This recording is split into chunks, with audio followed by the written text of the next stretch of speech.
সারাদিনের ক্লান্তির পর একটু শুয়েছিলাম 10 মিনিটের জন্য আমার আগের ঘরটায়। ঠিক 10 মিনিটের জন্যই শুয়েছিলাম, তারপর সোজা চলে আসলাম আমার এই শখের রান্নাঘরটায়। সারাদিনের ক্লান্তির পর আমার এই টিনের কিচেনটাকে অদম্য ইচ্ছাশক্তির জুড়েই বলতে পারো সমস্ত কাজকর্ম গুছিয়ে রেখে তবেই কিন্তু ঘুমাতে যেতে হয়। নতুবা কিন্তু ওই যে পরের দিন যে আমি কাজকর্ম করব বা রান্নাবান্না করব, সেটা কিন্তু অনেকটাই দেরি হয়ে যায়। তাই জন্য কিন্তু এই যে রাতের বেলায় সমস্ত কিছু গুছিয়ে রেখে তারপর কিন্তু ঘুমাতে যেতে হয়।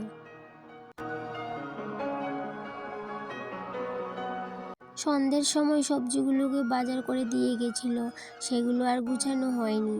তাই জন্য প্রথমেই সবজিগুলোকে ঝুড়িটাতে উঠিয়ে নিলাম, পরে সবজিগুলোকে ফ্রিজে ঢুকিয়ে নেব। এলোমেলোভাবে কোনো কিছু কিন্তু থাকলে আমার একদমই ভালো লাগে না। তাই জন্য কিন্তু এই যে সময় মতো সমস্তটাই গুছিয়ে রেখে দিই।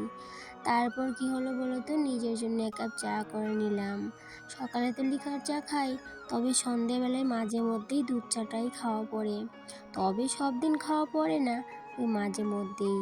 তারপর চা খেয়ে কি আর দেরি করা যায়, সঙ্গে সঙ্গেই কিন্তু ভাতটা বসিয়ে দিলাম। আমি না রাতের বেলা ভাতটা কিন্তু কুকারেই করি, কিন্তু দিনের বেলাতে যে ভাতটা করা হয় সেটা কিন্তু আর কুকারে করি না, সেটা ওই ইন্ডাকশনে সসপ্যানে করা হয়। কিন্তু ওই যে রাতের বেলা কুকারে ভাতটা করি, সেটা কিন্তু আমি একদমই খেতে পারি না বলতে একদমই ভালো লাগে না আমার কুকারের ভাত খেতে। তো সেটা ছেলের জন্য, হাজব্যান্ডের জন্য করা, আর আমি দুপুরে যে ভাতটা থাকে এক্সট্রা সেটাই কিন্তু খেয়ে নিই। শীতের বেলাতেও কিন্তু আমি খেয়ে নিতে পারি, আমার কোনো সমস্যা হয় না, কিন্তু কুকারের ভাতটা একদমই পছন্দ হয় না, তাই জন্য খেতেই পারি না। তো যাই হোক, এদিকে দেখো ভাবলাম যে ভাতটা করলাম, কি করা যায় দেখি। এদিকে সবজির মধ্যে ঢেঁড়স এনেছে, উস্তা এনেছে, ডাঁটা, লচ্ছিম সমস্ত কিছুই এনেছে। ভাবলাম কয়েকটা ঢেঁড়স সিদ্ধ দিয়ে দিই, কারণ কি ঢেঁড়স সিদ্ধটা না অনেকটাই ভালোবাসে, ছেলেও ভালোবাসে, হাজব্যান্ডও ভালোবাসে, সেক্ষেত্রে আমিও ভালোবাসি। তবে আজকে না ইচ্ছে করছিল না, তাই জন্য খাইনি।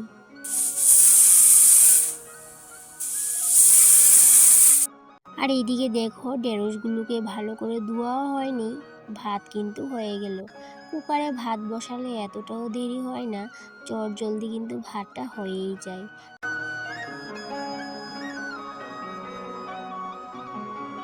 আর এইদিকে ইন্ডাকশনে বসিয়ে দিলাম ঢেঁড়সগুলো।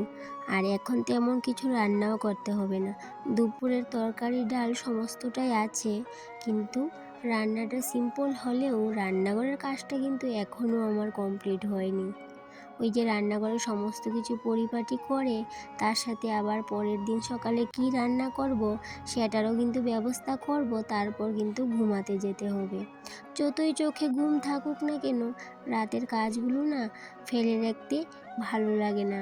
এই যে সকালের জন্য ফেলে রাখবো সেটা কিন্তু একদমই ভালো লাগে না। তাই জন্য সমস্তটা গুছিয়ে রেখে তবেই কিন্তু আমাকে ঘুমাতে যেতে হবে।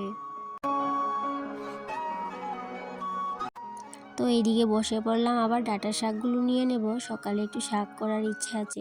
তো এখন যদি রেডি করে না রাখি তাহলে কিন্তু সকালবেলায় শাক বাছতে বাছতে আর ধুয়ে কাটতে কাটতে অনেকটাই সময় লেগে যাবে। তাই জন্য এই যে এখনই নিয়ে নেব আর ধুয়ে ভালো করে ধুয়ে টুয়ে রেখে দেবো, তাহলে কিন্তু যে সকালবেলা এতটাও আমার দেরি হবে না, চটজলদি কিন্তু রান্নাটাও করে নিতেই পারবো। ভাবছি ডাঁটাগুলোকেও বেছে নেব, কারণ কি সকালে যদি ডাঁটা বাছতে বসি অনেকটাই দেরি হয়ে যাবে। আর দেখবি কি সকালে যদি এই যে সবজি কাটাকুটি বসি তাহলে এত দেরি হয়ে যায়, রান্নাটা কিন্তু প্রচণ্ড দেরি হয়ে যায়। যেহেতু আমার এক্সট্রা একটা কাজ থাকে, টিউশন থাকে, সেগুলো সেরে কিন্তু এই যে সবজিপাতি কেটে রান্নাবান্না করাটাই কিন্তু অনেকটা বড় প্রবলেম হয়ে যায় আমার জন্য। সব দিন কিন্তু সবজি কাটার ব্যাপারটা নিয়ে অতটাও ভেজাল থাকে না, কিন্তু যেদিন গড়ে ডুগা জাতীয় বা শাক জাতীয় সবজি থাকে সেই দিনই কিন্তু এই সমস্যাটা হয়। তাই জন্য এই যে যেদিন ডুগা শাক এসব গড়ে থাকে আমি রাতের বেলায় কিন্তু বেছে রাখি। আর যদি সিম্পল সবজি থাকে তাহলে কিন্তু আর ওই যে আগের দিন আর কেটে রাখতে হয় না। তো প্রথমে ভেবেছিলাম যে শাকগুলো ধুয়ে রেখে দেবো আর বাকি কাজগুলো সকালে করব। ডাঁটাগুলোকেও কিন্তু কাটার প্ল্যান ছিল না, কিন্তু আবার কি জানি পরে মাথার মধ্যে আসলো যে পরের দিন যদি আমি ডাঁটাগুলো নিয়ে বসি সকালে অনেকটাই দেরি হয়ে যাবে, তাই জন্য কিন্তু পরে প্ল্যানটা চেঞ্জও হয়ে গেল। এদিকটায় যে দেখতে পেলে অনেকগুলো রসুন ছিল ঝুড়িটার মধ্যে, সেই রসুনগুলোকে না আমি বিকেলে বসে এইভাবে করে ছাড়িয়ে নিয়েছিলাম। কারণ কি এই যে এতগুলো গোটা রসুন বাজার থেকে নিয়ে এসেছিল, সেগুলো কিন্তু নষ্ট হয়ে যাবে। কারণ কি গোটা রসুন রেখে দিলে নষ্ট হয়ে যায় তাড়াতাড়ি। সেই জন্য কিন্তু সবগুলো রসুন ছাড়িয়ে নিয়েছি, তারপরে যে ঝুড়ি করে রেখে দিলাম। এবার দেখি কতদিন যায়। আমাকে কে জানি বললো যে রসুনগুলো যদি আস্ত থাকে তাহলে কিন্তু তাড়াতাড়ি নষ্ট হয়ে যাবে, আর যদি তুমি খুলে রাখো তাহলে কিন্তু অনেক দিন থাকবে। তো এখানে বসিয়ে দিয়েছিলাম আলু সিদ্ধ। তো আলু সিদ্ধটা কেন করছি বলো তো, ওই যে বললাম যে পরের দিনের জন্য যতটা পারি এগিয়ে রাখি কাজ, তো তাই জন্য কিন্তু এই যে আলুগুলো সিদ্ধ দিয়ে দিলাম। ভাবলাম কি ডাঁটা দিয়ে আলু দিয়ে পরের দিন তরকারি করব, সেই জন্য এই যে আলুগুলো সিদ্ধ দিয়ে একটু ঠান্ডা করব, করে এই যে খোসাগুলো ছাড়িয়ে তারপরে কিন্তু ফ্রিজের মধ্যে রেখে দেবো। আর এভাবে করেই আমি আমার কিচেনের সমস্ত কাজ পরিপাটি করে গুছিয়ে রেখে তারপরে কিন্তু এই যে ঘুমাতে যেতে হয়। না হলে কিন্তু এই যে সকালবেলা যদি একটু দেরি হয়ে যায় ঘুম থেকে উঠতে, তাহলে কিন্তু রান্নাটাও অনেকটাই দেরি হয়ে যায়, আর সমস্ত কাজই কিন্তু অনেকটাই দেরি হয়ে যায়। আর এদিকে দেখো আমাদের কিন্তু খাওয়া দাওয়া কমপ্লিট হয়ে গেল, তো থালা বাসনগুলো ধোয়া হয়ে গেছে। এবার কি হয়েছে বলো তো, এই যে লাস্ট পর্যায়ে আমার এই থানকুনি পাতার গাছগুলা সেগুলো কিন্তু বাইরে রাখবো। সেটাও কিন্তু আমার প্রতিদিনের মতোই একটা রুটিন, যে প্রতিদিন আমি কিন্তু দিনের বেলায় গাছটাকে বলতে এই যে ঝুড়িটার মধ্যে লাগিয়েছিলাম থানকুনি পাতাগুলোকে, সেগুলোকে দিনের বেলাতে ফ্রিজের উপরে রাখি, আবার রাতের বেলা কিন্তু ডিউটি করে ওগুলোকে বারও করে দিই।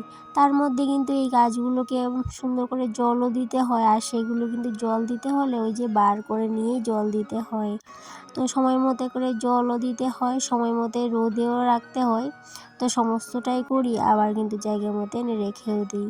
তো এই দিকটায় দেখো গ্যাসটাও মুছে নিলাম। আর সকালবেলা দেখবে যতই রাতের বেলা গ্যাসটা মুছে রাখি না কেন, সকালবেলা কিন্তু আবার আমাকে গ্যাসটা মুছতেই হয়। ওই যে বাসি ছাড়াতে হয়, সেটা কিন্তু করতেই হয়। তোমাদের সাথে গল্প করতে করতে রান্নাঘরের সমস্ত কাজবাজি কমপ্লিট হয়ে গেছে, আবার কিন্তু এই যে আমার ঘুমাতে যাওয়ার পালা। তো যাই হোক বন্ধুরা, আজকের ভিডিওটা এই পর্যন্তই। আবার দেখা হবে পরবর্তী ব্লগে। ততক্ষণে তোমরা ভালো থেকো, সুস্থ থেকো, টাটা।